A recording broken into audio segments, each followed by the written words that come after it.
everyone. We're here for another exciting session on Adobe Live. Let's just see who's on the chat right now. We have Huxel saying hi. We have Tim. Hi, Tim. We have Beck on the chat. Really exciting to see you all here.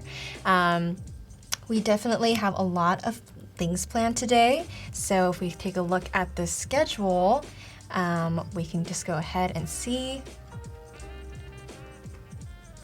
So this morning, we had a Photoshop creative challenge with Jesus Ramirez, and then we had a drawing and painting and fresco, and then we had another daily creative challenge, and now we have Mandy with us to walk us through an XD case study. How are you feeling today? Good. Good. I'm excited to be here. That's Hi, awesome. everyone. Yeah, so thank you everyone for joining us. As always, we're running the Daily Creative Challenge. So if you guys want to hop on over to the Behance page where you can see what today's challenge is. And today's challenge is to create a player page where you design the video player for a web-based live stream video service. And the goal is to focus on the chat experience as you add icons, symbols, and buttons. And you can also take a look at what previous day's challenges were, and this is a really great way to just get going and really check out XD and all of its greatness. After that, we'll be reviewing those challenges in about 1.5 hours, so start designing and get chatting so that we can go ahead and give you some awesome feedback for that. And one last thing, stick around because in 30 minutes we'll be giving away a prize to one lucky person to win all of the chat and win of a Moo $30 gift card just to create a sticker of anything that you want. Mandy, if you won this, what type of sticker would you create? Ooh, anything that I want? Yeah. Can I do vinyl? Yeah, I mean, Yeah. It can just be any design. Yeah, well, something to advertise for my upcoming YouTube channel. Yeah, so there's a lot of different ways that you can use this opportunity. So stay tuned, everyone. And last but not least, now I'm going to introduce the guest. So Mandy, she is a product designer at Walmart e-commerce. And fun fact, we went to the same college together, California College of the Arts. We didn't meet then, but we definitely do have that exciting thing in common. And today she'll be walking us through a mobile experience through Adobe XD, and she'll be redesigning a Hulu experience. So I'll let her take it away. Thanks. Hi, everyone. So my name is Mandy. I have a little page to present. This is super weird. There's a giant face of myself right behind me. But I love it. Here you can kind of see all the different design titles that I've had throughout the past 3 years. So I graduated 2016. My background is in illustration, so lots of storytelling. That's where sort of my brand visual design background came in. And after that, I sort of stumbled into product design. It was a fairly new field. And I just realized that there was more that I could do with storytelling through product design that allowed me to make a lot of direct impact in the users' lives. And it also allowed for open up a lot of opportunities for intimate interviews or just chats with the user base, which is something that I really appreciate. And yeah, I am at Walmart now as a product designer. That's a little bit about me. Yeah, so that's really awesome. You have all these different experiences and things. So what I'm dying to know is, what is your favorite flavor of pizza? Ooh. So in that picture, it's actually my favorite pizza place in San Francisco called The Pizza Shop. It's in the Mission. Great place. My favorite one is the one that I'm eating, which is mushroom and cheese. Yeah, that's definitely one of my Highly favorites. recommend. Alberto says he wants pizza now. Yeah. Me too. Yeah. We got some more people joining in. Kevin, hi. We have Justin joining in. just make sure that everybody is coming on in and we can just get on started into what you have planned for us today. Yeah, sounds good. So I will jump right in. So today we will be redesigning a video streaming platform, specifically the mobile homepage experience, and the inspiration is Hulu. For those of you that are not super familiar with Hulu's mobile experience, let's quickly take a look. So here you can see, well, before we get started, so the reason why I chose this is because for me, I've always worked on a lot of like e-commerce products. That's the journey where the journey is very linear. I think in terms of how storytelling applies to my design process, I think of the main customer base sort of like as my main character, and I am the writer for their journey, where I guide them through their journey. And Hulu is something that was very fascinating to me because it's all about discovery, especially the landing page, which is why I wanted to focus on that today. So here I have a bunch of screens that I've collected from the homepage. And you can see, first glance, overwhelmingly of the same thing. Like, can you tell where you are in the experience? Don't know. Okay, let's dive in a little deeper. So this is the first screen right here. I don't know if people can see my cursor, but the Castle Rock screen was the first screen that showed up when I opened up the app. And I quickly noticed that it was a sort of like a pagination scroll. So you can see that on the side here, there's a little sidebar. I didn't even notice that. Yeah. And then as you scroll down, so anyone who's watching right now, feel free to hop on the app to play around with it yourself too. So as you scroll through the different shows, the color changes to coordinate with what the corresponding show. So that sort of is the homepage experience. And if you can see from the pagination, it goes all the way till the end. With that said, you probably have noticed that on the top, there's also more navigation tools. And that's when I dived in a little deeper. So using those scrollable tabs, there's different categories like Keep Watching, Trending, and Hulu Originals, yada yada. And all of those pages have the exact same structure, where once you go in that page, you scroll down, and then you see a lot of different shows, and the color changes accordingly as well. But there's instances where from Hulu Originals to Hulu Wing, it's the same screen. So to me, I was fairly lost in terms of keeping track of where I am in my journey. Even though this is largely about discovery, it was not as scannable to me as I would like it to be. Yeah, I use Hulu a lot on my phone, and I've actually never noticed that top scrollable menu page. I've always just hung out at like the Hulu Originals page or whatever the default is, and I thought that was the only thing where I can like discover all these shows. So that's a very, very interesting problem, and I think like a lot of applications have the same problem where it's like they want people to experience and to discover what more they have to offer. But the affordance of the screen and the abilities of like guiding a user through the linear process that you're explaining, there's a lot that play into that. So this is a very exciting project. I saw in the past, or in the chat, John is asking, what does a product designer at Walmart do on a day-to-day basis? Do you mind sharing a bit of that? Yeah, so I am on the Walmart grocery team. So for those of you that do not know, Walmart.com and Walmart Grocery have a separate platform.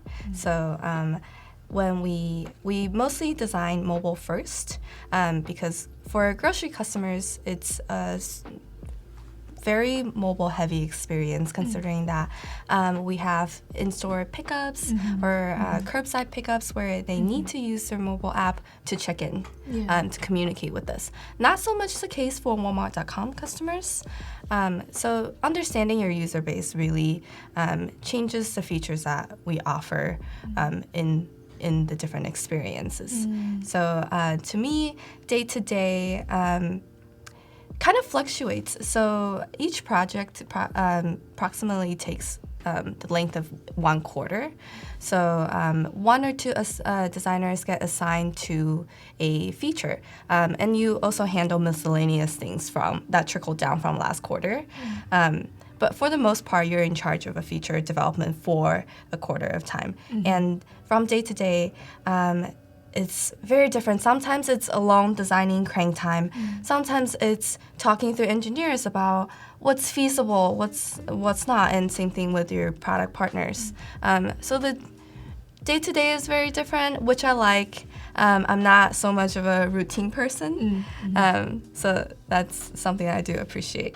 Yeah, and so how did you discover wanting to do this Hulu project of redesigning their experience? Yeah, because like you said, I realized there's things on the homepage that a lot of people probably didn't notice. If I didn't do this deep dive exercise myself, I also really wouldn't have used the top navigation tool. And looking at this, I can tell the intention from the designer is great, but there are just so many hidden features. So how do we elevate that? And on the side here, I also have the web experience for comparison. And you can see that immediately it feels a lot more scannable. But I wanted to focus on mobile specifically today because I feel like, at least for me, I'm so much of an on-the-go person. And with the new devices, it's just so much easier to watch on mobile. And another thing that I wanted to call out is a purposeful and intentional use of color. So one thing that we covered is when you scroll to a different show, the entire app changes color, which is something that I felt was a little sporadic, that I couldn't tell why. A lot of times I don't know why I'm seeing this color, or some of the colors may not be ADA compliant, which is something that I briefly want to cover as well, accessibility design. So accessibility design is a general set of rules we have to follow to make sure that the product is inclusive to everybody. And what I recently learned is that when a product has a physical store, Walmart for instance, you have to follow the guideline a lot more closely. So a lot of times, for instance, navigation bar, commonly seen to have 5 tabs, but some apps have 6. That is totally not acceptable when you have a physical store, but when you don't, you can get away with certain things like that. So yeah, it's a quick knowledge that I learned recently. Yeah, that's definitely really helpful to hear. I've also noticed that Hulu's competitors like Netflix, HBO, they all have their associating mobile app. What are some of the things that they did with color that maybe was a better usage of it? Yeah. I think generally, one example would be YouTube. With a live streaming platform like this, you're naturally going to be encountering so many vibrant and vivid imagery. I think it's really important for the app itself to support that and not compete with that. For this example, I think Hulu might be competing with that a little bit. The gradient could be blocking what's behind it, especially when it's not used purposefully. So that's something to keep in mind as well. Okay, so from this existing mobile experience, how do you plan on carrying on the process of redesigning it? Yeah, so we briefly covered what we like, what we don't like about the current experience. So what I want to do right here So I already laid down very brief, like just blocking certain areas. It's very faint on screen, so I hope everyone can see, only because I work a little slower. So inspired by the current experience, I want to try to design a homepage experience that that includes everything, all the things that we like, without hiding them, without putting them one level down. And in terms of storytelling, when I think of a page structure, especially like a level 1 page, like a home page, I sort of think of what's the beginning, middle, and end.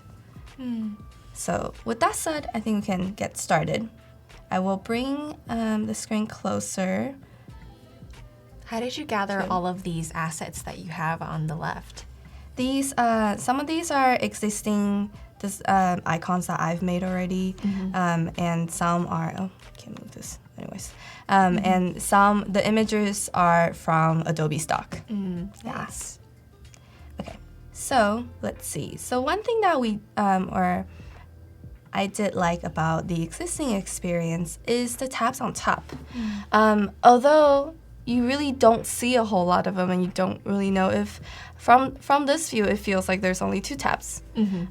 So what can we do to really elevate that experience? To me, I feel that narrowing it down to perhaps only 3 tabs, so home, and home, movies, and TV shows. So 3 very general high-level categories. Let me do the math here for this thing. So what I like to do here is, you already know, so this width is set at 342, spacing, oh, why is it, needs one more. So I tried to keep the spacing on the size 16 and 16. So this would be 43. And what I like to do is, if I know that I want 3 pills and I want the spacing in between them to be 8 pixels, I would just do minus 16 and then divide it by 3. Wow, some math. Some math. I'm not very good at math. I went to an art school, so this is me trying my best. That's really helpful. I think that just also really helps to be very exact, especially working within design specs. I know that like everybody likes to make sure that, especially when creating reoccurring screens, it's really helpful to have that exactness. Yeah, and I think right now we're just wireframing and we're just really designing and having fun. So it doesn't have to be pixel perfect. Right. But I sort of like to start early just to make my own life easier. And since we're making pills and the typography is going to determine the length of the pills anyways, but I just kind of like to start this way. Okay. Another thing I didn't talk about is color choice for our design. So a lot of the streaming platforms right now that we're familiar with, like Netflix, Hulu, Twitch, they use this dark mode background. So I wanted to do more of white background to really challenge ourselves and see if we can achieve the same kind of clarity with the opposite color scheme. So I kind of already have a accent color selected. One thing that I want to do is go do an quick ADA check.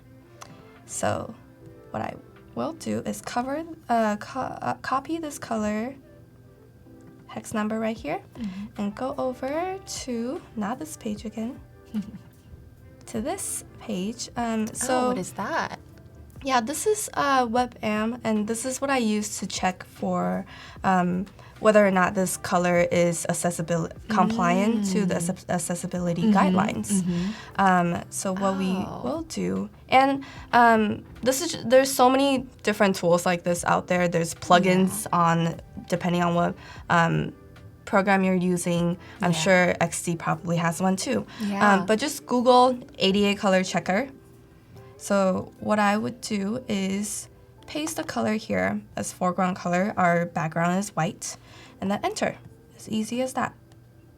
So you can see that it passes as a color for text, for, normal text, large text, graphical objects. So we're good to go with this color. What is the contrast ratio on the side there? Not sure. Yeah. So a lot of times I just come here for a quick check. I see. Contrast, I know it has to meet a certain like I see. level of criteria, but I don't quite know the specifics with that. Yeah. A lot of times when you're lucky on the team, either with your design systems team or at Walmart, we actually have a sort of like an ADA wizard that we always go to see if certain features are ADA compliant. Yeah. Because depending on where you're placing, so say an example would be a floaty fab button on your screen. Yeah. Having that floaty fab button may not be ADA compliant Yeah. because of users that rely on screen readers. So how the screen reads out loud to them may be out of order. So I definitely that's see something that. to consider as well.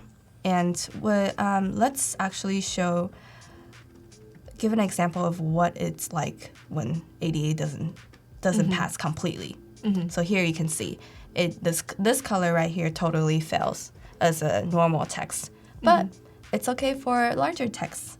And the number of A's here is basically just how strict you need to follow. I see. And also this color also passes as a graphical element. And let's see, when it's too light, it totally doesn't work.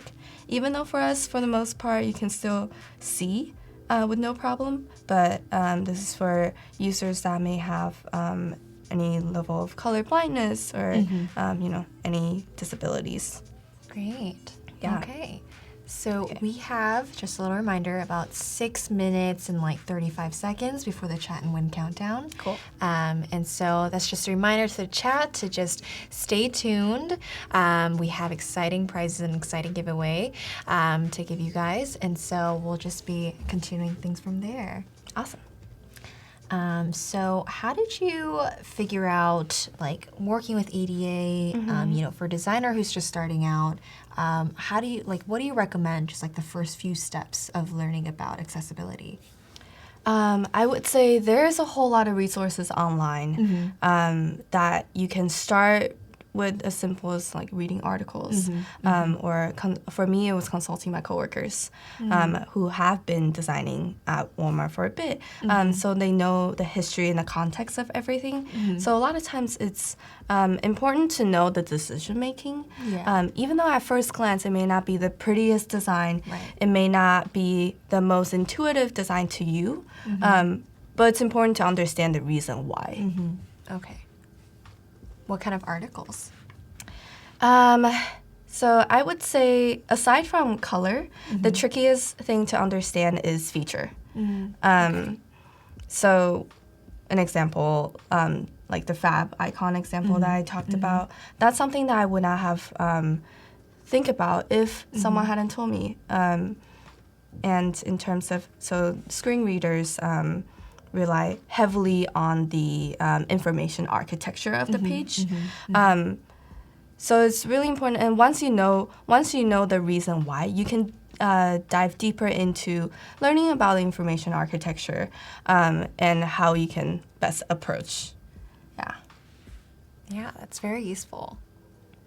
Okay, so we have some overhead pills here, and for those of us still joining, we are redesigning the mobile experience for Hulu. We've noticed some pain points in the current experience, how it's just very confusing to figure out at which point of the navigation that you are at within the application. There's also some questionable use of color that we've learned a little bit more about what can be used to enhance accessibility within an application. So a lot of valuable things we've been covering over here, and we've just been dipping into the first set of wireframes. Yeah, so I'm just going to be a little messy here. Since I want to try to cover as many things as possible. So what I am doing here is, so following this 8-grid guideline, going to do 8 between the pills, and the pill length is largely determined by the text that's going to be inside. So we talked about having an all and high-level pills like movies and TV. So I'm going to center this. And what made you decide the pill visual? So I want to stick with this clear, like very non-distractive visual style, so we can really put the focus on the large images on the screen. Okay. And maybe it won't even look that good. We'll see. Yeah, I mean, this is all what wireframing's for. Yeah, exactly. And from here, we can see that we actually have a lot of space between the pills. So this is something that I typically do in my process. So I start with a very basic, the foundation.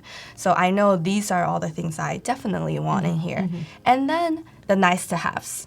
So something that I can think of is featured or Hulu originals. That's something that it seemed like they wanted to highlight at a pretty high level. So let's do that. Or Huluween. Huluween, yeah. Very festive.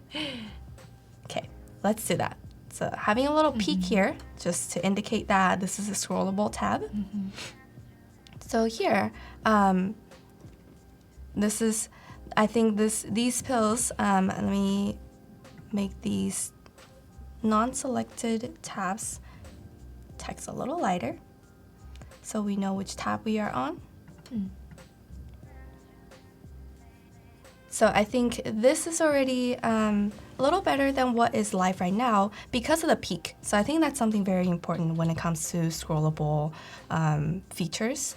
Right now, in the current experience, you really don't see what else is there. So it's very low discovery. Okay. Another thing, so moving on to the next piece.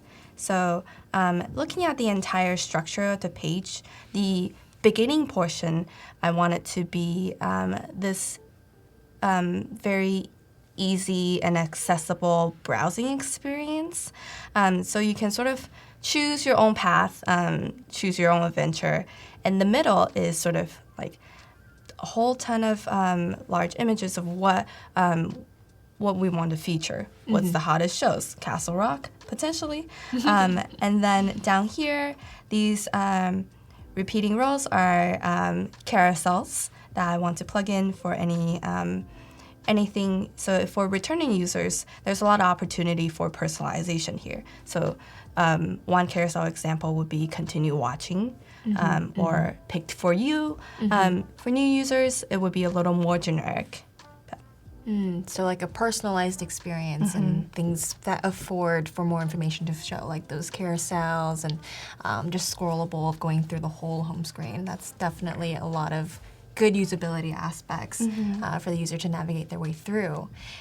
Before we continue designing, it is time for Chat and Win. It's a lucky time for one lucky chatter to win a prize. So everyone go ahead and get chatting. We'll be right back.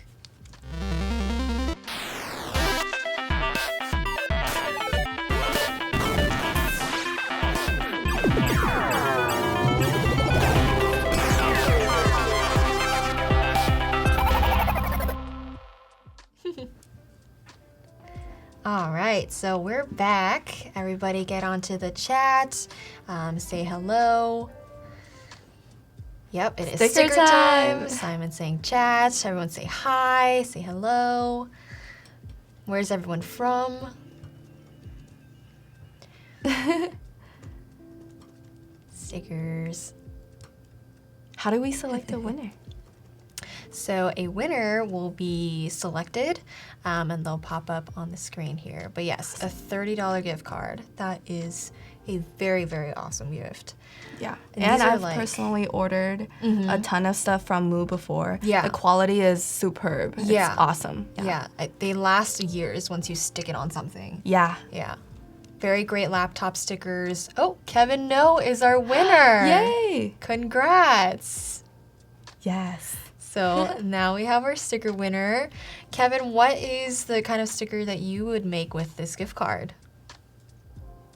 And if anyone else, for those who haven't won, they would get a discount on their Moo order so that everyone has a chance to hop on and get their creative juices flowing, make a sticker that would best resonates them, or maybe something is usable for them.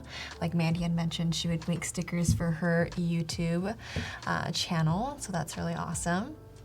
We're just gonna hop on back into the designs and let you just carry that on. Sounds good. Okay, let's move on to the next piece. I'm going to move these carousels down a little so we have enough space to work. And the red dotted line here indicates where the fold is. So a lot of times the fold is very crucial, and it can become very political in a working environment of how much we get above the fold. Okay, so right here, what I like about the current experience is this super large image of what's featured. So I want to try to mimic the same thing, but I do want the carousels, the first set of carousels, to be above the fold, so you know that there is more to come. And what is it about the fold that, I know there's a lot around like making sure that there's some peak of information that shows. What is kind of your experience on designing that? Yeah, so one example would be in terms of like an e-commerce space, having an add to cart button above the fold would be super important because that drives a lot of business. And in this case, I would say having the play button above the fold is incredibly important. So it depends on the product itself, but for various reasons, I think for easy scannability reasons, it's good to cater to your users who come in with all sorts of intents on the page. So whether they're here to browse, or if they're a returning user, whether they're here to continue watching, they know exactly where to find that when they land on the page. So it's good to, I would say, typically in a working environment, I would conduct some studies to find out what are the main intents users have when they come to the homepage. So what are some intents for Hulu that users may have? Yeah, so browsing would be a big one, seeing what's hot, what's new. Yeah. That will also be very important. And for the things that they have been watching, so this keep watching tab, I think, deserves a little more spotlight. For the things that you're already watching, you want to know what's new or continue on your previous progress. So right here, I have a whole bunch of random images I pulled to be our TV or movie posters. Pulled a random one. That's a cool photo. Yeah. What is that? Someone helping up another person? Yeah. Oh, wow. So I think this would make a pretty impactful poster. So let's do that. And make a mask. Mask with shape. Here it is. And then I will tap on the image layer to adjust it. So all of these images I got from Adobe Stock actually has some watermarks on them. So sorry about that. Let's just pretend they're not there. Okay, so I think this is a pretty good, maybe I'll make it a little smaller. It's also a really great way to use stock in case like you want to test different images that you have in mind and before purchasing. So this is a really great way to mock up, these wireframes that you're in and to take advantage of those photos. Yeah. So I think this looks pretty good, pretty impactful image. I do want to give the shape a bit of a shadow, especially for to help with like lighter images. Yeah, especially maybe- because you're designing not for dark mode, right? It's for light mode. Yeah, exactly. So you want it to float a little more, give the page a little more dimension. So let's see. Why is it not showing up? I see it a little bit there. You see it? Maybe it's my screen. Okay. Anyways, we can come back to make adjustments later. So with these two, what I want to do is basically a double-sided peak experience that sets this basically hero image section apart from the carousels down below. So the carousels down below will be aligned to the left. So similarly to the pills. But for this, I want it to be a very like free, I can scroll any way, kind of like an endless loop scroll. So I am making these two images just a tad bit shorter. And you'd mentioned that you like to incorporate a storytelling aspect to these. So how does this portray a story? Yeah, so as you land on the page, this is sort of like the menu of what you'll be able to discover. And as we are in this All tab, it's important to really flaunt everything that you got. So this header space, I want it to be super impactful. And this, I'm also making the hypothesis that Hulu viewers or Hulu audience is very comfortable with this section being large and understanding that this is what is being featured. And with those kind of hypotheses, with time, you should definitely test them as well. But for the time being, I am making the hypothesis. Yeah. Got another image there. Yeah, so Ooh. put this in. Okay, and then I'm just realizing a lot of these images have just like, they already have a really powerful visual component to them. yes. And so that can just really help with like even, not having gradients, which is what the current Hulu experience has. I think it still mimics the same impactfulness that you're talking about. I think it definitely does, yeah. So my process here is essentially try to eliminate as much noise as possible. And we can always add that back in. Sort of like cooking. You can never take out the salt, but you can always add more. Yeah. Do you cook a lot? I try to. It's very therapeutic. Yeah. But I'm very bad at measuring things. So I tend to always overcook. I can never finish. Yeah, I find that like cooking is the same thing as design. It's very process driven. And so there's just a lot of things that overlap once you get into designing and become a designer. And you're like, oh, cooking can also tell a story too. Yeah. And at this stage, I am realizing that I want a little more peak for the side images. So I'll make this a little more narrow, so you can see more of the exciting things to come. Setting this to 12. Just a tiny bit more. Okay. So that's that. And then let's move on to the carousel. So starting with a title for the carousel, let's see. Let's do keep watching for the returning customers or returning users.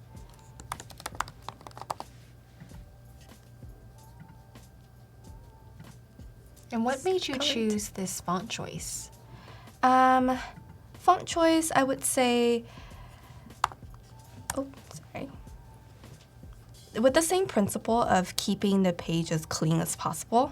This is just font that I liked. I thought it fit well. I thought it's clean, and it reads very easily on a white background.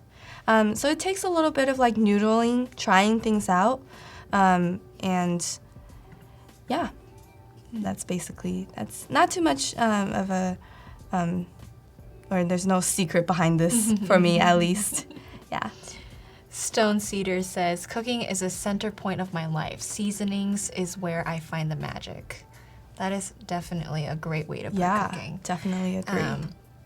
Yeah, I find that just like, you know, watching you design also reminds me a lot of like all these other like creative processes TV shows that, you know, go on like, you know, like cooking and also like craft making and things. It's just very going through a process of building something. It's very exciting. And so. And even with font sizes as well. So right now, since there's no library determined, so I'm really just playing with the font size as we go. So testing things like 24. What does that look? It's a little too big for my liking, so I'm going with 20.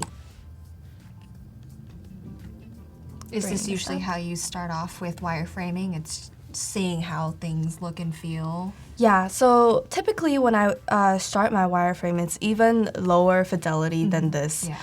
I want to make sure this experience is at least more like visually fun. So I'm doing a little more high fidelity than I usually would, like these shadows on the pills, and plugging in these images. But yeah, generally this is the sense. And my work stream right now is also a lot more linear.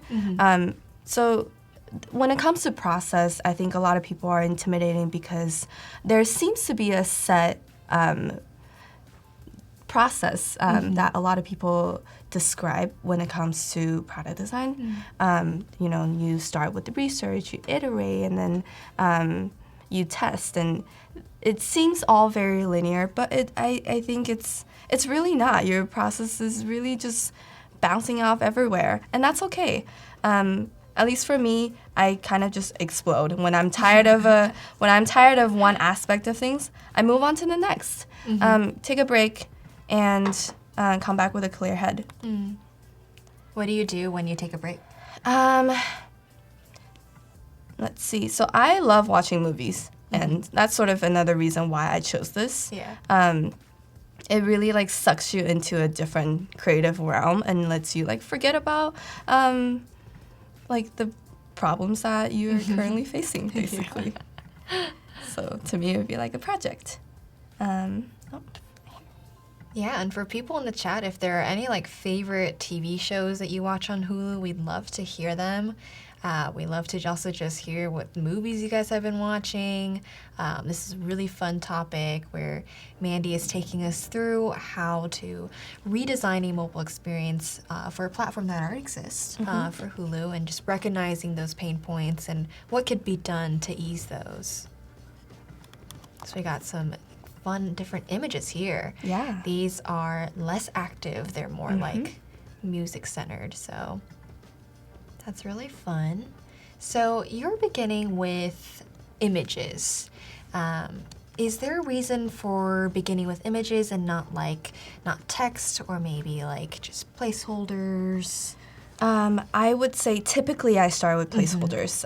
With images, one thing that you need to be careful of is depending on the image, don't let it steer your design, because with smart dummy content, your design can look awesome. But realistically, it may not be the best choice. Was there ever a time that happened to you? Yeah, definitely. So with one example I have with my experience, my day-to-day today, is that a lot of the images we use on the website is determined by the vendors that we collaborate with, because they would provide us the images. But as designers, we don't have access to all of those images. So sometimes I would just pull in dummy images because I want my presentation to be nice.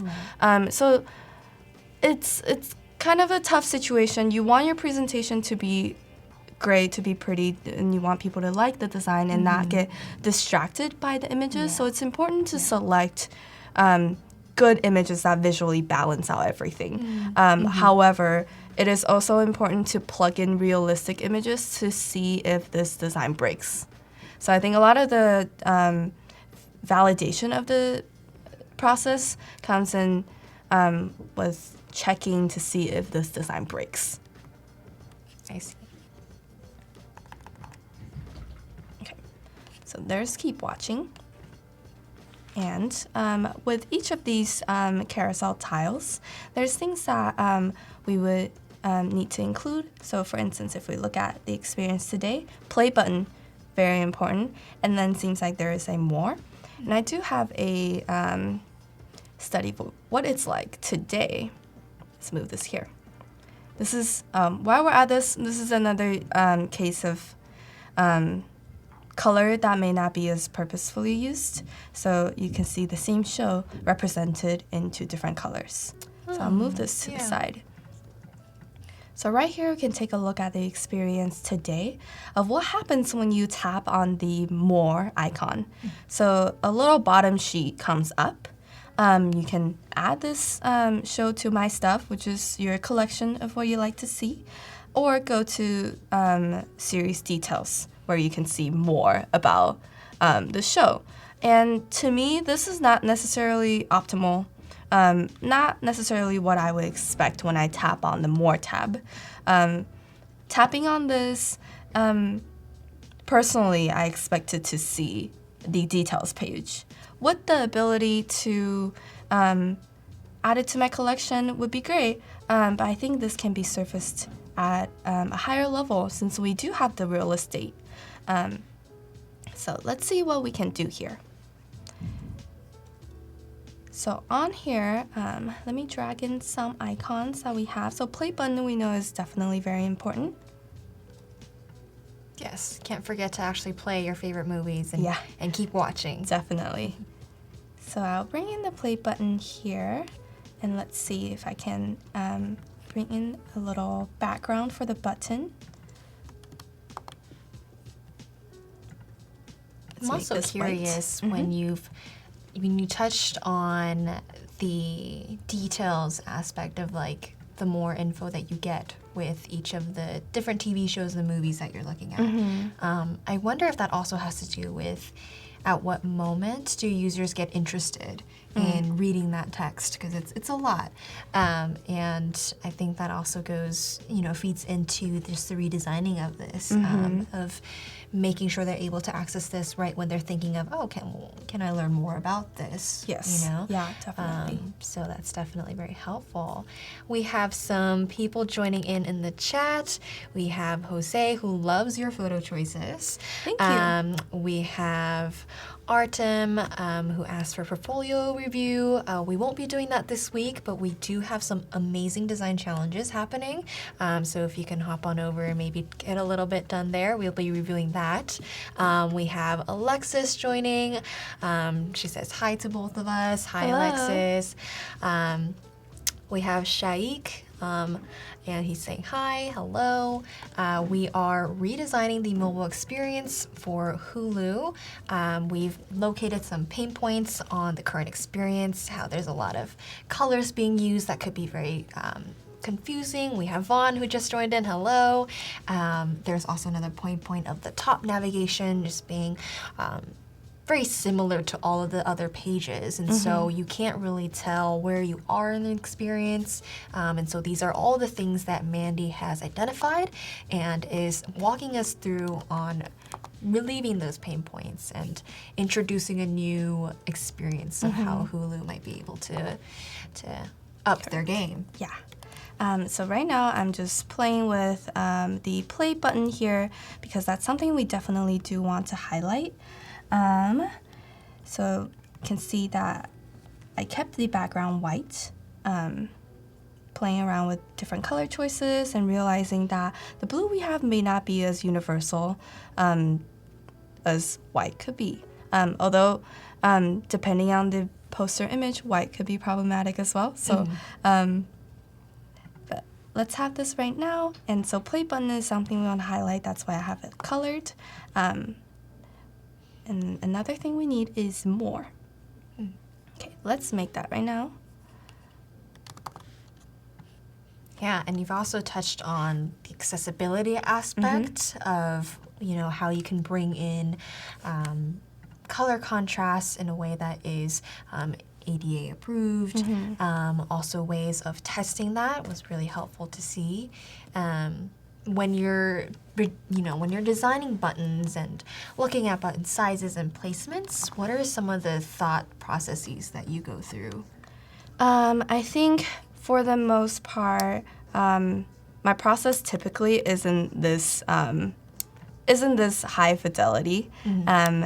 So I usually do visual last, just so I can really spend the time and focus on the visual. After I have the entirety of the structure of the page down, and then see what is the main design language I want to use here. So right now, I will say it's a little inconsistent, not super happy with this, but as placeholders, they will do. Because you can see the use of the shadows. And one thing to keep in mind with shadows is always pay attention to the source of your lighting. So this is top down. So not have anything with a shadow that is angled or from the opposite direction is really important for consistency. Okay. So this is following the experience today. Ooh, these are getting a little wonky. Oh, well, I won't touch them. Another thing that we want to add here is the ability to add to your collection. I think that's something great and can be surfaced at a much higher level. So it's a really quick tap and go. Remember this? Don't remember this? That's it. So one thing that I have here, I have a bunch of simple choices. I'm gonna go with the bookmark to save instead of favorites, like a heart, just because I think this is a less distracting symbol. So let's give it a white background. And something we can do perhaps later when we get into the visuals is to fade it out a little bit. So there's a lot of different things you can try out here. And then deciding on a language for your icons is also very important. So right now, I haven't made up my mind whether I want them solid or whether I want them outlined. And the white here, you can see, not the best background. Yeah. So we definitely would need to consider a shadow of some sort there, or to think about what would be the best universal combination of color and shape to use here. And you had mentioned that you went with the bookmark saving icon rather than the heart icon. Those are very two different calls to action. I feel like when I'm reminded of a heart, it's more of I just want to favorite this, and I don't expect it to save anywhere. Versus a bookmark, you clearly know okay, this is clearly going somewhere where I know we'll gather. Right. Kind of like books where you want to bookmark it. Right. So I think that metaphor is a lot more aligned with what you're trying to do. And that is something, like you said, this is saving it to a place where you can go to later, sort of building your own library. So that's another thing that I wanted to comment on with my stuff. I think in terms of the visual and in terms of the copy, this can be a lot stronger. Just because I don't know. I mean, I know what my stuff is, but it's a little vague. Yeah, what is my stuff? Yeah. What is in there? What am I expecting when I tap on this? And the icon doesn't tell me anything either. So with this, I find this to be a much more universal icon, a bookmark that's just saving it. So that's the thinking process behind selecting this. So we can see now that, and odd numbers are always a magic number. So now on each tile, there is 3 core main actions: play, more, and bookmark. Bookmark, okay. And So you have 3 things that you can choose from. Correct.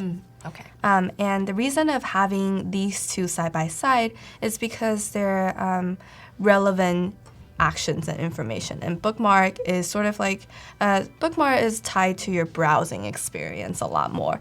You're scrolling, and this is a very easy tap and go. You don't want to put it too close to play or more, because it then leads you and opens up a different experience. So you don't want to interrupt with the customer's journey or the user's journey. And now I think, so we have a pretty good idea of what the homepage structure would be like. Below this, I think we can repeat a whole bunch of different carousels for things that we want to highlight and want to feature. So that kind of gives us the beginning, middle, and end. Oh, so we have that, bookmarking experience. We have, intro of like, go in here, discover everything that we have to offer you, and per movie or TV show that you come across, you have 3 different features that you can do with it. Correct. And then scrolling down, you have a more personalized part where you can continue watching right where you left off. And then at the end is what we're going to continue working on. Yeah.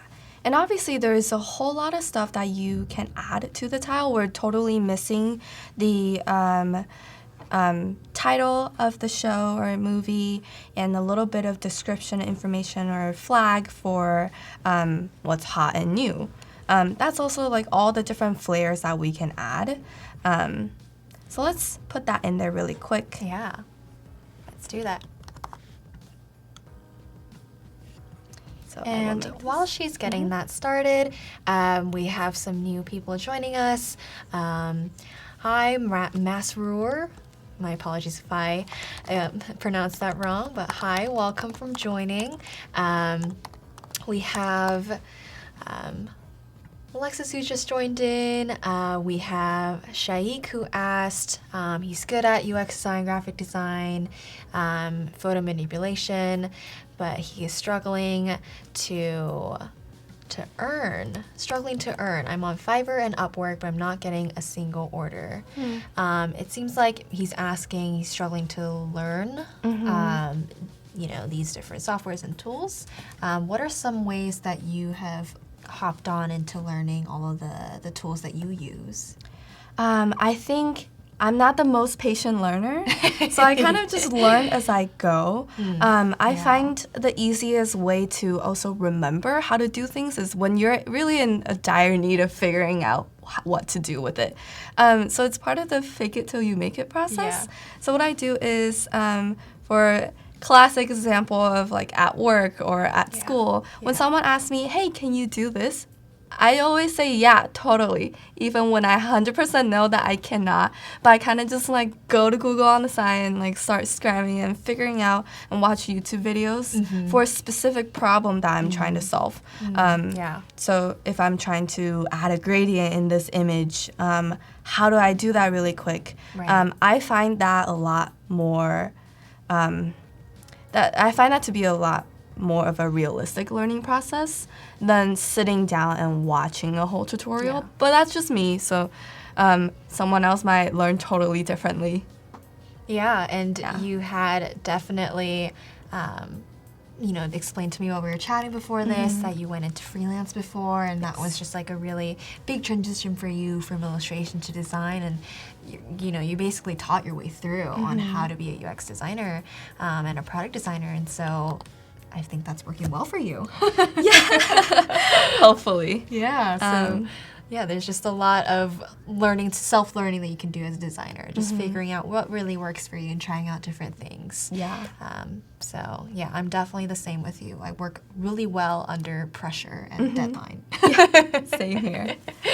But I don't think it's the most healthiest, but yeah, it's definitely not. Definitely helps with our growth in skill. Yeah, I would say so. Yeah. Okay. So one thing that I'm noticing here is because of the lighter background and because of the watermark, it's conflicting with the typography a little bit. So this is when a gradient might be useful. But thinking not a color one or a color that's very close to the image itself, so it doesn't stand out too much. So what I would do is right here, add a shape, and then inside of fill, I would do a gradient, a linear gradient. Let's see. So top would be transparent, and the bottom, I would say some sort of dark gray or close to black, and then we can always adjust the transparency. And let's see what that looks like.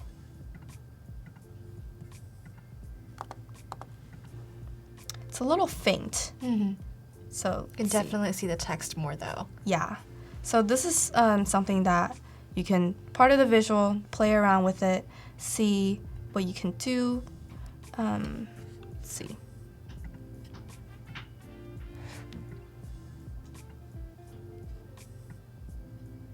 Right, and this is diving deeper into your goal of making sure that the text and the buttons are popping out more without the distraction of utilizing actual like colors like reds or Exactly. Blues. 'Cause Exactly. that will just confuse what the meaning of those colors are.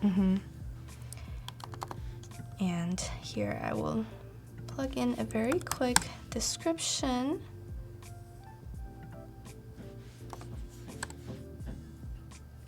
Tim had mentioned for a more vivid gradient, also set the top color to something other than white, even though it is transparent.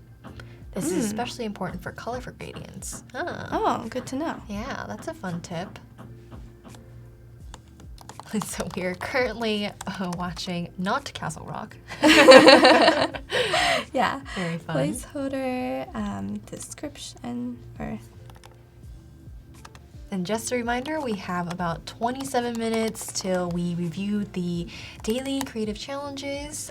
So if any one of you want to get started on those, go ahead and get designing. We can't wait to review them. Awesome. And then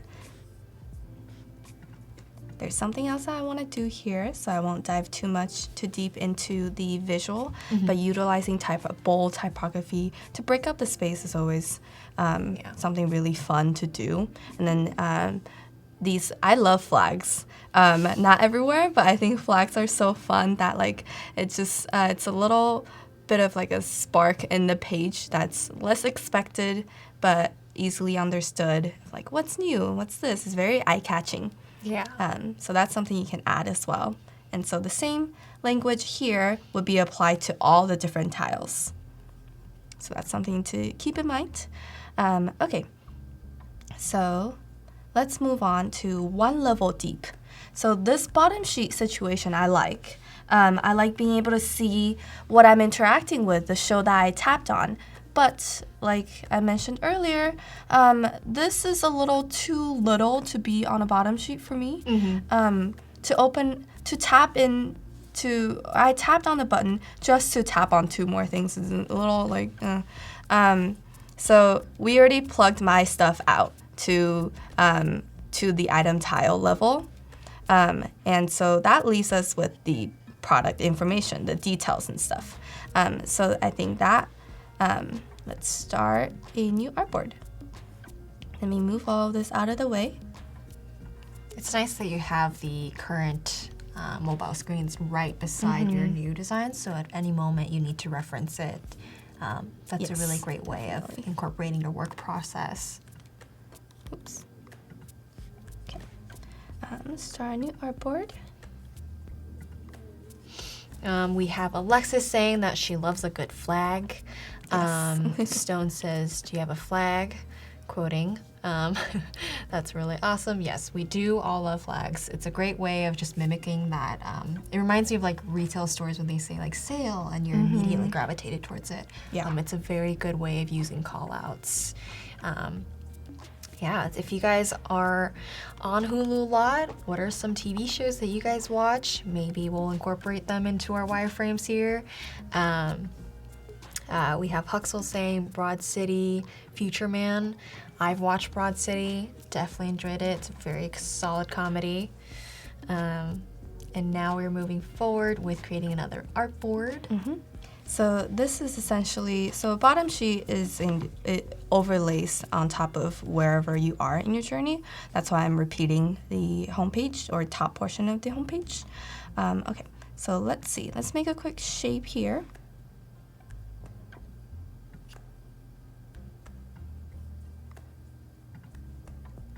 So that serves as the background of the bottom sheet.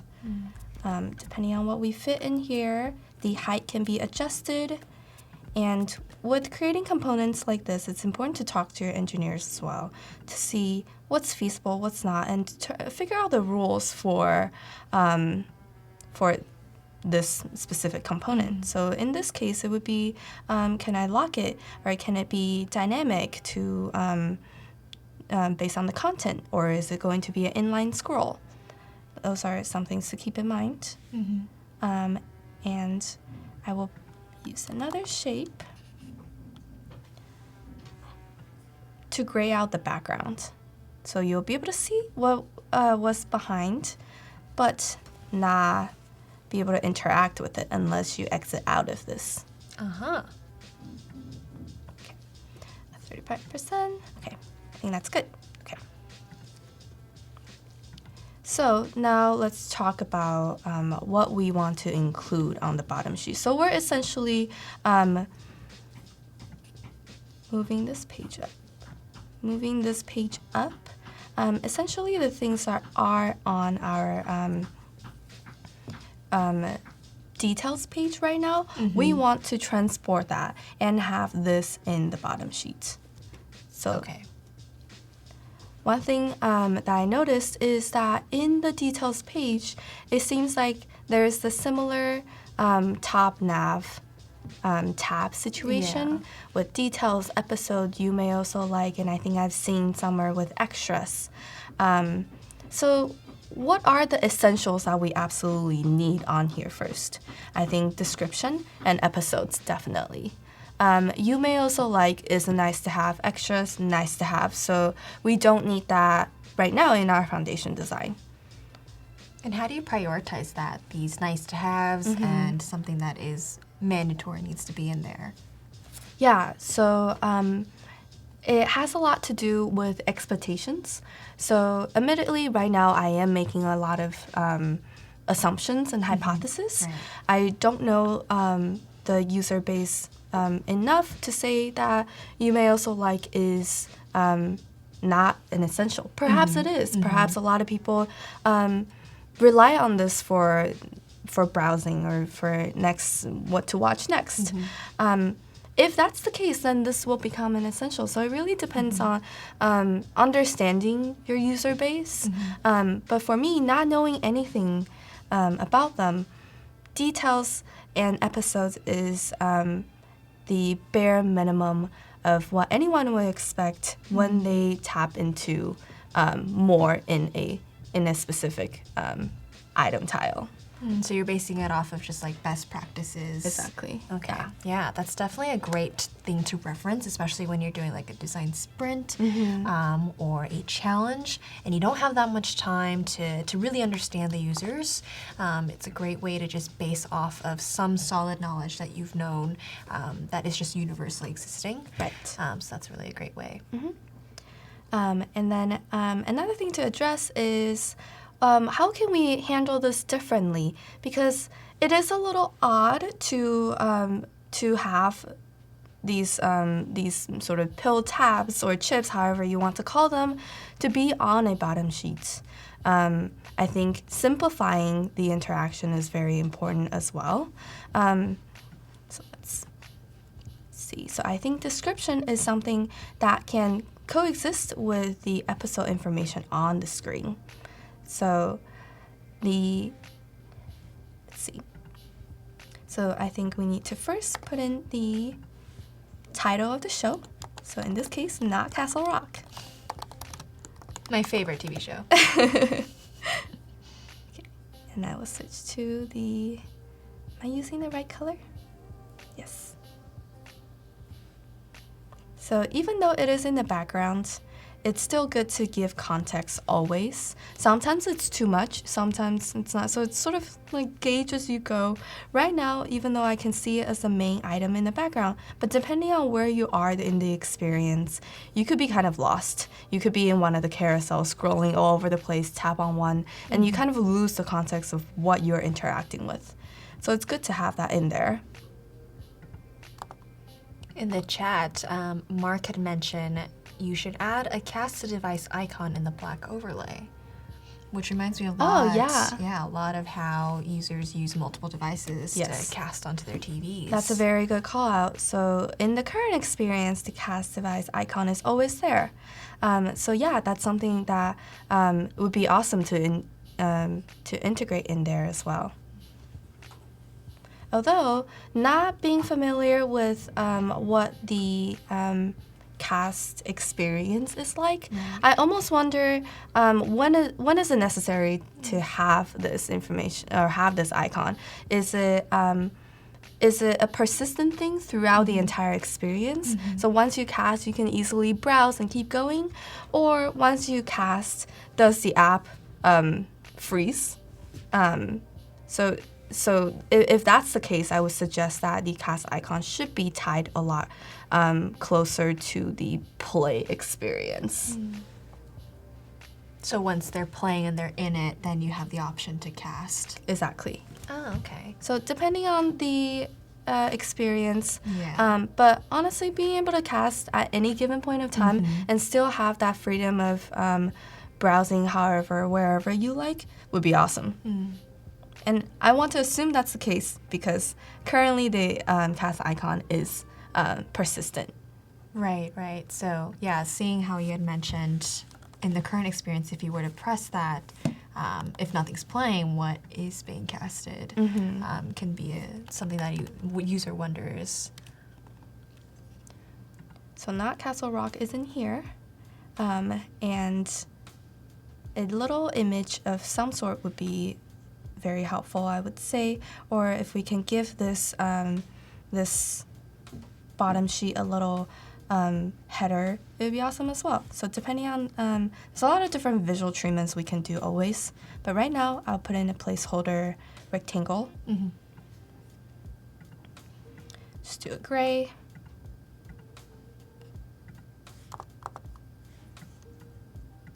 Perhaps I'll put it here, and then not Castle Rock. And then I think this is then the opportunity to include the description of the show.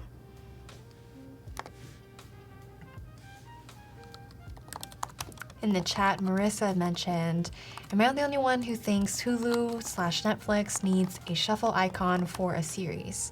Like, I've seen The Office a million times, and sometimes I just want random episodes to show up as background noise. I definitely agree with you. I watch Friends a lot on Netflix, so sometimes I wish that I don't have to browse through different seasons and just would give me a randomized little treat. But That would be a cool setting to Yeah, have, so you yeah. can turn it on and off whenever you want, sort of like autoplay. Definitely. It also like pertains to different users who maybe don't like watching things in order. It's a really great feature and a delightful experience to have. So Mandy here is putting in placeholder text to mimic the details aspect between all the different TV shows on Hulu. This can potentially be really long. Okay, so how do I manipulate the bounding box of this text? Yeah, so I usually press T and then I draw out kind of like I'm mimicking a square of how big you want your I text see. to be. Gotcha. And then you can just go on in and text. Gotcha. Yeah. Good tip to know. Placeholder description. And Tim had said, easy, just throw a dart at your screen.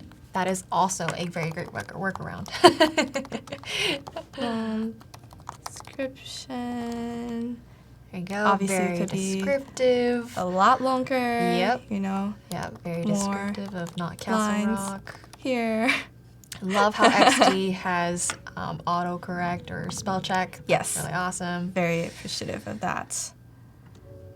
Okay, so you can see that. And then when it's too long, you can always collapse it, hide it. Okay, so with that said, that serves as the header of the bottom sheets. So we can give it a little line, little divider to break apart the information and to really set that hierarchy. Also part of storytelling, very important. Yeah, you're really Give it a guiding light gray. users through how to visually know where they're at and also what to expect in each part of the experience, which is really awesome. Yeah, even with something that is so discovery focused, it's still important to know exactly where you are and not get lost. Yeah. All right. So with that, we can head into the episode stuff. So each episode, let's give it another. So I would say each episode, I would say, deserves a little bit of a bigger thumbnail, just so you can kind of have an overview of or a sneak peek of what happens in this episode.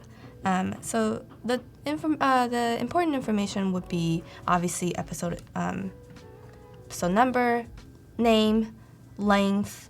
I'm actually not sure what this more icon does once you tap on it. I'm pretty curious now. I will have to go home and look at this.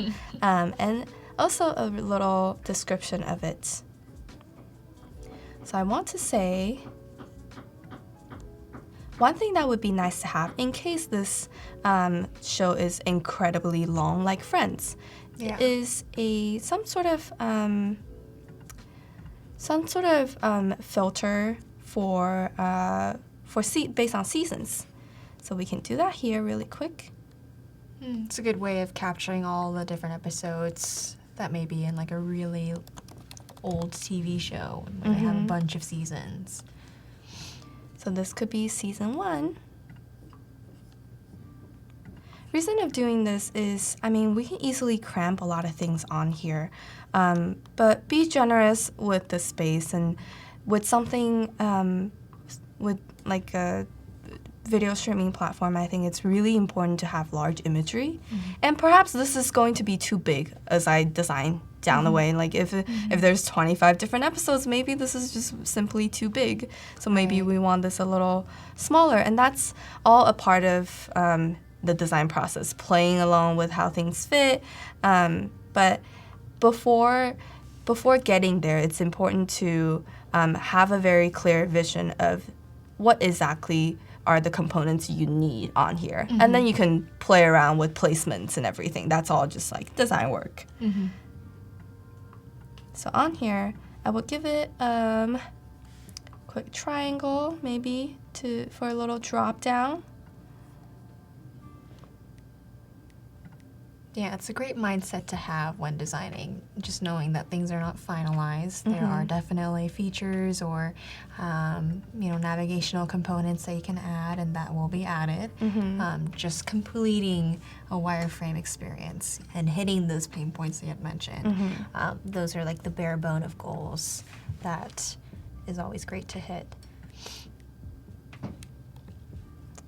And drop-down may not be the best affordance as well, but this, at least at a wireframing stage, conveys that there needs to be some sort of filtering system for me to better navigate and and sort through the episodes and see where I'm at. Yeah, they're like placeholders for a conversation to have in the future. Like, how should we actually make this work or happen? Yeah, and as we keep building, I'm noticing that there is more and more content to fit on this bottom sheet. So then perhaps we put a little grabber in here. So a grabber would be like a little handle. Visual treatment varies. Sometimes it's a bar, sometimes it's a little like carrot. I'm gonna do a quick bar. Let's do 4 pixels. What's your personal favorite? I like a bar. It's like simple. bars? Yeah. What about you? Sometimes I've seen like the hamburger menu, but like only 2 of the lines. Oh yeah. A good way to just like indicate like, you can click and drag it up and down. Yes. I think That's a good one too. I like those, yeah. But the bar reminds me of the iPhone. Yes. UI screens at the bottom. Yeah, that's a good Yeah. call out. That it may Yeah. conflict with the bar at the bottom. So yeah, you can see a lot of times when you're designing, you're not really working by yourself. You're typically, or at least for me, in my past experiences, I'm typically in a very collaborative environment with other people, which is awesome. So things like this I hadn't thought of would be called out, and then we can brainstorm and figure out what would then be the best solution or visual treatment or the right affordance. So the reason of adding this grabber is because as I realize there's more things to add on here, I'm almost thinking that when this page deserves to be, this bottom sheet deserves to expand and be its own page if you wish to do so. So the benefit of having this bottom sheet is that when you are navigating through and browsing around, it's not intimidating to tap on more. You don't have to commit and go to a whole nother page. It's a very easy tap and go experience. You can see that in the back, you're still exactly where you are.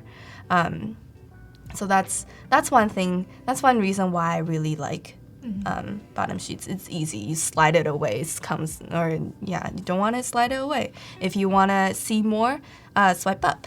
And in the previous experience, the current one, there's no sliding affordances there. It just pops up. This is a fixed height, okay. So it's always just the what's it called? The title. Yeah. And go to serious details and add it to my stuff.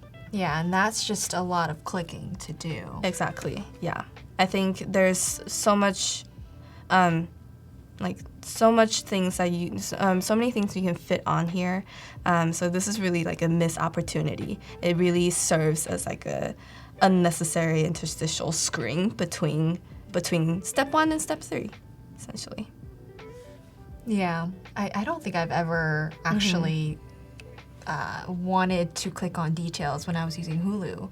I actually would go on details to find past episodes of a TV show. Yes. Because I believe that is the only way you can reference and navigate through. Yes. So that's also an opportunity there to really clear that up. Yeah, same here. So I'm a pretty active Hulu user as well. And my pain point with this is whenever I tap on this, I just want to go to details to find the episode. Yeah. But I'm always hindered with this another step of and because of this, I have an iPhone XS. So because of the bottom bar right here, inevitably it adds a little more space to this My Stuff column. So it makes it a little taller, makes it stand out a little more, and makes it seem more important than go to serious details. I see. So I always get deceived, and I always just, when I'm not paying attention, when I'm not looking, I tap on that instead. So that I get really upset. But yeah, so that's something that I wanted to address. And this is something that can very much be dynamic as well. There's so much interaction that we can dive into. So if you are, if we somehow learn that you are a frequent watcher of Not Castle Rock, then perhaps this is not important information to you. Then if we have that information, we can leverage that and hide this useless piece of information. If you don't want to see it, yeah. If you already know about the show, this doesn't have to surface. And this bottom sheet can very much just be focused on navigation. I see. And just a reminder, we have about 4 minutes and 39 seconds till we review the creative challenges, just so that you know how much more time we have for this. But that is definitely very helpful to recognize the different users that come across this application. It's what you touched on earlier. Like, we don't know what the intents are, so we got to make sure we accommodate for those different user types. Yeah, exactly. And since we have so little time left, I want to briefly cover what we would look at tomorrow. So I would noodle this page a little more, so I'm a kind of a perfectionist, and all these like visual inconsistencies are kind of driving me nuts. So just for like my own passion project, this is always really fun. This is already way more fun than a lot of times my day-to-day, because a lot of times it's this allows for a lot more like visual and creative freedom in terms of visual. Whereas like day-to-day, depending on where you are, you might have to follow your brand guideline or library very closely. So you're sometimes like more limited. So passion projects are always really, really awesome. If you have the time to do so, when I like take on freelance projects just to, that's another way of keeping yourself inspired and motivated. So for tomorrow, I wanted to focus on something that we didn't talk about today, which is the bottom navigation, this global navigation, because so much of what we are talking about today is about discovery. And another thing that is super important when it comes to discovery is search and browse. So search and browse is something that I want to dive deeper into tomorrow and see how we can improve on that piece. Along with what the bottom sheet may look like when it's fully expanded if we get there. Yeah, I've been meaning to ask you about that. I was like, what about the bottom navigation? But yeah, it's very exciting things coming your way. And just to reiterate what you had done with pulling up the accessibility web tool, that was also really helpful just to see different color matchings and if they pass the guidelines of whether they are accessible or not. Are there other things that you can do on this site as well? On this site, I think this tool specifically is for color checking. And so for me, this is still around that I'm only scratching the surface learning as well. So much of it, I've been meaning to ask our like accessibility wizard, where does she learn all the information? Is it accessible to anybody in the world? Because what I know is she attends annual conferences and gets regular updates and information from the conference in order to learn about all these things, and we kind of just get secondhand information from her.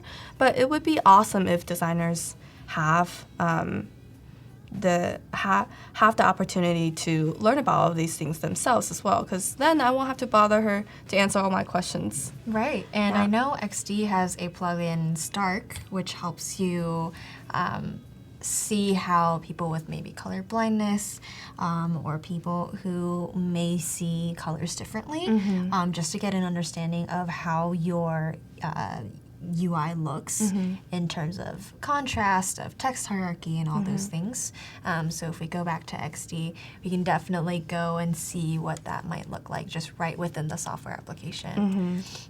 But yeah, I know that there are a lot of conferences that are talking about accessibility, which is really awesome. And that's also a really great point that you had brought in today of within anything that you design, you can always just be mindful of accessibility and how that can be a daily work in your process. Right. Another example of how this will work with screen readers is once you tap on this more icon, then the bottom sheet, and it's good to have this context not only for visual reasons, but then for screen reader users, this will read out Not Castle Rock, description, season 1, episode 1.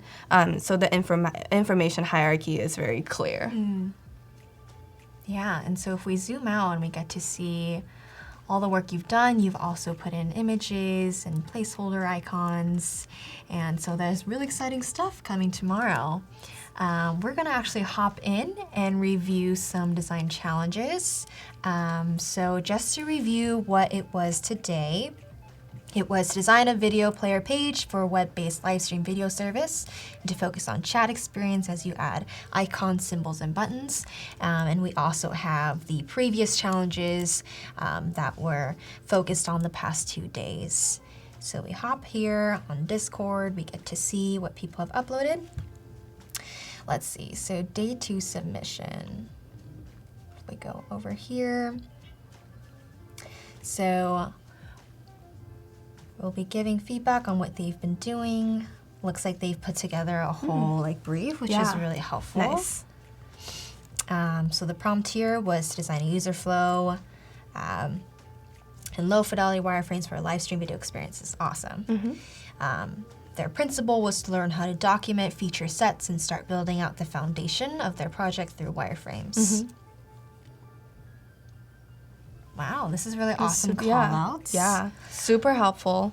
Awesome for handing off work, especially in like collaborative environments, which I feel like is any designing environment now, because a lot of times you can't be there to tell them everything about what you've been doing. So this documentation is super important. So this is awesome. Yeah, and I forgot to mention the person who submitted this. This is Fahis, and he has just given us a really great layout of how he walks us through wireframing. Yeah. These are the different assets. Super clear. And coming up with the final solution. Nice. So this is an awesome way to lay out different contents. I like how there are spaces between separating and giving some breathing room between those. I like the large call to action of discovering more, which really catches your eye in. I like that too. It stands out from all the busy images. Yeah, and if we go into here, we can zoom in here. Can I see the side nav? I want to get a closer look of over here. what it contains. So This it seems like a bell notification, and then can't see the second icon. I think it's like a user or community icon. Nice. Yeah. And then create new. It's awesome and bolded. Favorites and donation, I'm assuming? Yeah, donation, or maybe it's a way to Endorse. Yeah, maybe like various video content creators. So that's a really cool way to think about connecting users or viewers with content creators.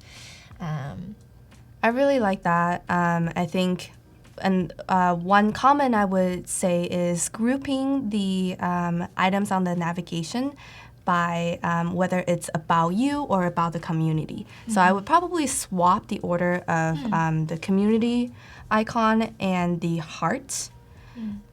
So the top portion is all about you. Notifications of all the new things are coming your way, things that you've saved.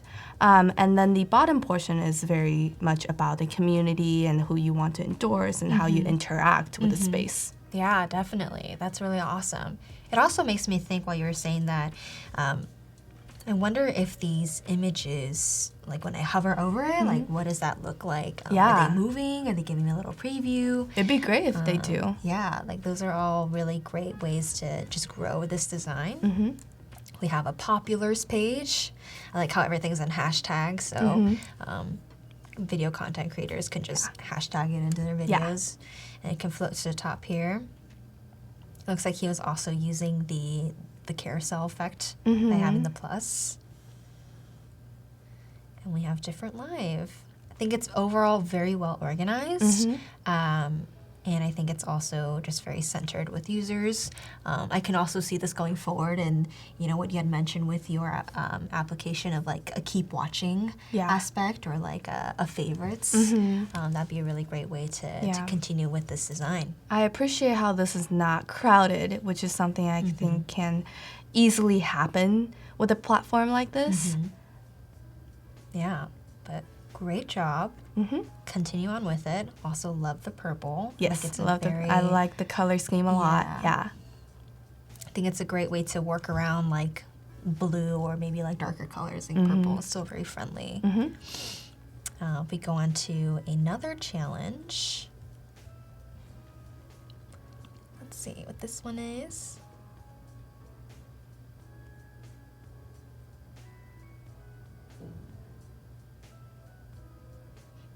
All right, so while this is loading, let's reference back who uploaded this.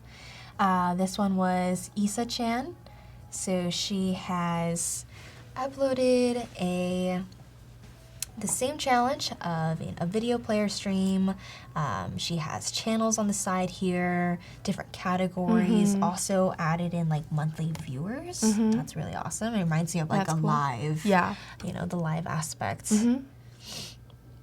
She also has flags. Yeah, I like flags.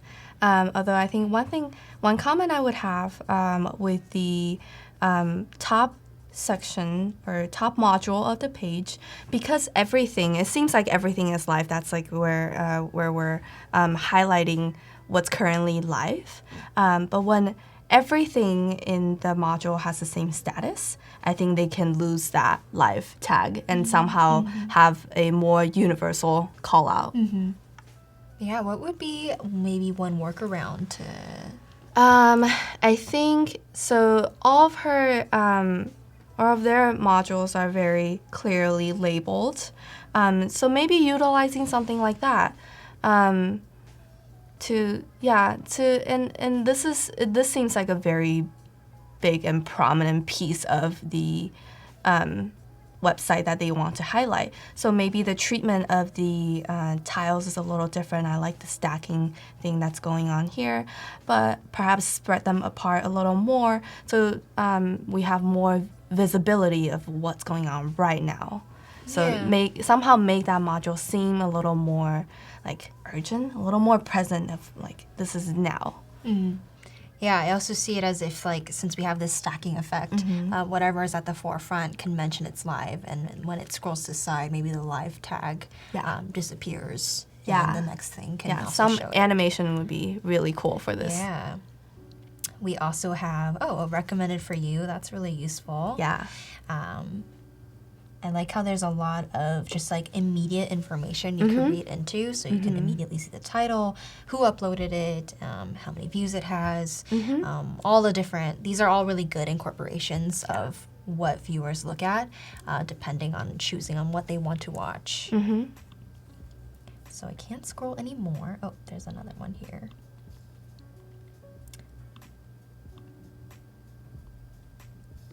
Right here, it looks like, this was maybe the screen before they came up to this final. Nice. Right here. It's great for them to include the process. Yeah, I think that it came a long way. It definitely, definitely within design, just showing how you got there is like probably the biggest work that you can portray. For your designs. But great job. Loving that. Let's see something else. What do you think? Which one should we look at? I can't really see them. I'm so blind. Let's look at that one where your Gummy cursor is. Panda? Yeah. Okay. So this one's Gummy uploaded Panda. by Gummy Panda. I love that name. So BlitzCon. yeah. Well, this is awesome. Yeah. Look at this. Okay. So we have a couple different things happening here in the upper nav. News, esports, live, a virtual ticket. I wonder what that is. Yeah. That's really interesting. So it looks like this person really created an event out of the live video that's showing, which is a great way to just market and get people excited about the content showing there. Yeah, it's great to land on a website and just immediately feel like there's so many actions that I can do, and so many things that I can just like news, esports, live. There's so many places I can go. It gets everyone really excited to go a level deeper and explore. Yeah, and what I can see that maybe, there's like some extra space over here. Yeah. I feel like the search icon you can just incorporate a text field space for a user to just hop right in from the homepage I had the and get searching. same comment, and also the search icon proportionally is super big. So I think having some sort of text field, like you said, to ground it would be great. Yeah. So we got here, we have a what to watch next, and also a full schedule. So that makes me think that there's like a, timely or calendar or something that pops up, and someone can just follow along. Very helpful. I like the incorporation of logos, just mixing up the visual content in here. It really helps give breathing room. Yeah, not limiting to boxes. Right. It also helps users search in a different way. Yeah. Now they're searching through different brands rather than the actual content of the specific videos they may have. And the more illustrative icon is always really fun too. So when it comes to icons, there's more like educational icons, but there are ones that are more decorative. In this case, I think it's a more decorative icon, which is awesome. But just keep in mind, whatever visual language you use, keep it as consistent as possible throughout the entire experience. Yeah, and what does that consistency really do? I think it really communicates with the users. So once they understand what this icon means or what this color means, they don't have to learn it twice. Then it becomes very mindless, very easy to use and to continue with the experience. Yeah, it's definitely a good way to keep in mind. Good job with that. Thank you, Gummy Panda. We have also one over here. You can view on Behance. This one is uploaded by Priyanka. This also shows a different way to display live. Yeah. It shows who's currently watching. The color schemes are different. There's also a mood board. Or is that? No, that's not. That's just the UI within Behance. There is the biggest text here is louder. You also have your list on the side here. This reminds me a lot of Spotify. And so, it does, yeah. And now I'm really curious about this stacking module, because this is the second one we've seen in the submissions. Is if this is something that's like a new trendy thing to do, or the design. I'm really curious about the design decision behind these, and how does it animate. So I think a prototype of some sort would be super helpful in terms of like presentation, to help others visualize how this piece works exactly. Yeah, definitely. Like kind of like the challenge we solved with the first one, where they called out the different features. Yeah. It's a good way to add an extra layer of like the storytelling you're mentioning, like why did they do this and why did they do that. But thank you for that submission, Priyanka. Really awesome. Probably have time for maybe 2 more. Cool. Briefly to look at. Let's see. We have a PDF right here. Okay. So this one was uploaded by Richie. And so this looks like it's still in the wireframing phase, so it's totally cool. That. Yeah. We have a nav bar on the side here rather than on the top. We have a notifications right here from the side of the search. I really want to play that. I want to see what happens there. We have a really cool background going on as well. It looks like it's the S from Hubs, maybe, that is repeating on the back. I think first comment I would have is I'm curious about like spacing. It seems like the rest of the website is full width, but the top portion, so the top navigation bar, as well as the first module, is fixed. So I'm really curious about that design decision. What is one way to help with spacing? I think spacing. Sorry, there's something flying in front of my face. I think I always like a full width website. I've seen a lot of them, like Walmart.com right now, it's fixed. And I think when it's fixed, it's actually a lot easier to control the spacing, especially with responsive web. But the challenge really does come in with full width. And a lot of times, I'm assuming with the top module with the play button, when it's stretched out, it probably looks really long, really odd, or if we keep it in the proportion, it becomes then too big. So then I think playing around with like the content would be, if you have any control over the content, would be really awesome. So finding setting the right rules for, if you're working with a creatives team, setting the right rules of what imagery to be plugged in here would be really helpful. Yeah, definitely. I really like how there's a chats aspect on the side here, which is a really awesome component when watching live streams. Much like Adobe Live, it's really nice to have a community base. Yeah. And so this is a really great feature to incorporate within here that I like the idea of. Any other feedback? Yeah, I think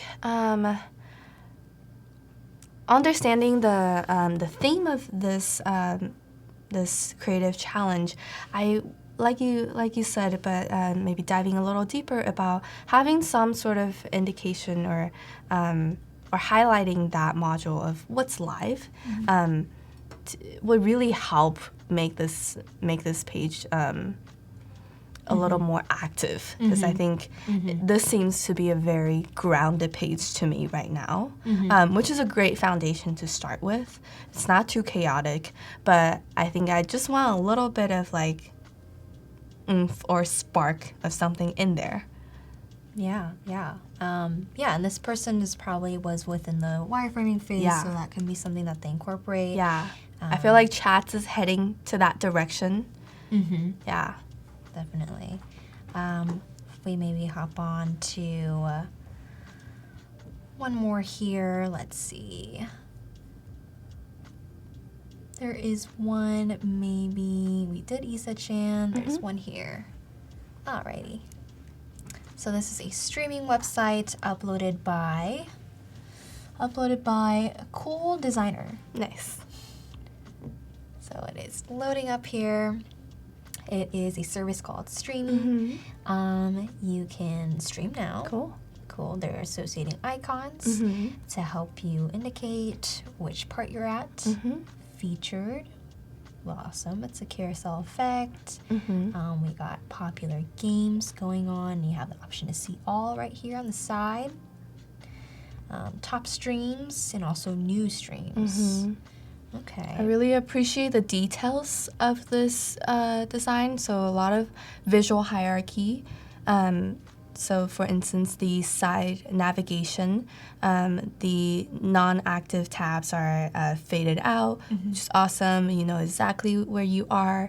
And the top navigation has active little dots to indicate that there's more or there's notification that you haven't checked, or you're live right now, so that's a green dot. So it's like visually, I think it's super clear, and I do like that little detail of gradient on the side to the right. I hope that's the gradient, not just the screen. Yeah, I think it's a gradient because it's happening within all of these visuals here. So it's a good way of indicating to users that there's more information to come. Yeah, it just adds a little bit of depth to the design. I wonder, like, with all of these challenges, like, where I can see like an indication of the users that they're hoping to target. And so it's really fascinating to see how everyone is taking these different approaches, thinking about that. Yeah, definitely. Like with this one, they have friends, which was a really prominent call out. They also have like a prime, which is also really helpful as well. Yeah, all of these seem very, like, obviously in the streaming platform, it's very community driven, which is awesome. And I think even on the homepage, there's probably some sort of opportunity to elevate that even more. For active user that has been interacting with their community or friends a lot, how do you surface that? Like, so it's not a repeating grid of a bunch of different carousels. Yeah. And it looks like if I open this within XD, that maybe I can go ahead and actually interact with it, but for now, it looks like there is this fixed scrolling effect right here, where in the sidebar it stays, and you can see all the information that's presented here. Oh, apparently there's animation of top carousel. Of top It's on the comments. Yeah, I am going to see, it's right here for Cool Designer. Let's see. If I open the link, actually go into here.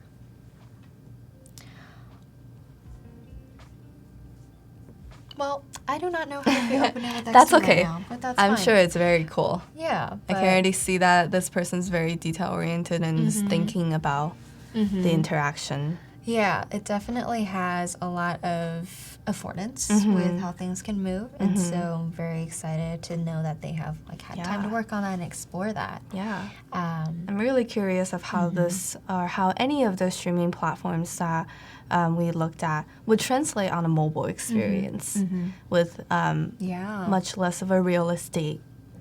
Yeah, I think that there's just a lot to like think about when it goes on multiple platforms. When you think about the affordance of different devices, they all mean different things. Yeah, exactly. And so, yeah, hopefully this was very inspiring. Yeah, definitely. For your project as well. It seems like they go really hand in hand. Yeah. Yeah, what a happy accident. Yeah, definitely. And so look at all of these. So just to review everyone's different challenges, if there is any other ones, it looks like we've covered most of them. Yeah, it looks like we've covered most of them. But maybe this one we haven't. This one's another one. I'm also noticing a lot of these are darker. Yeah. Is it definitely. like to mimic like a movie theater? You know, maybe? Possibly, yeah. Right. To fade out dark mode. Yeah. I noticed that YouTube also introduced their dark mode a while ago. Previously, it was all white. Yeah, so this one also has a really cool logo on the side here, top navigation. I wonder what that channels. global icon does. Yeah. Yeah. Maybe this is just a way to, maybe it's a discover. Yeah. That's what I'm thinking. We have stream. We have a lot of fixed elements as we scroll. New games. We have top streamers. Looks like there's like a lot going on. So it looks like there's a lot to discover within here on the homepage. I think the layout of this page is great. It's very clear. Although I would say color-wise, I'm getting just a little bit overwhelmed. There's a little like sporadic colors, especially against a dark background. You really notice all the yellow triangles and all the red text. So I think toning that down a little more would be awesome. Yeah, and it looks like right here, maybe it's a hover effect where it says like what it is.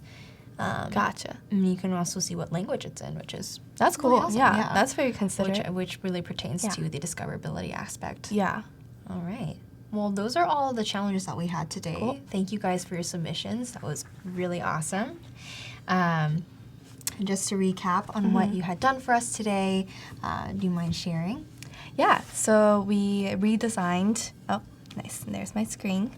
So we took a look at the current mobile experience of Hulu's app, primarily focusing on iOS, and realized that there's a lot of missed opportunities with the homepage specifically and how we can better help the users discover and plan their viewings.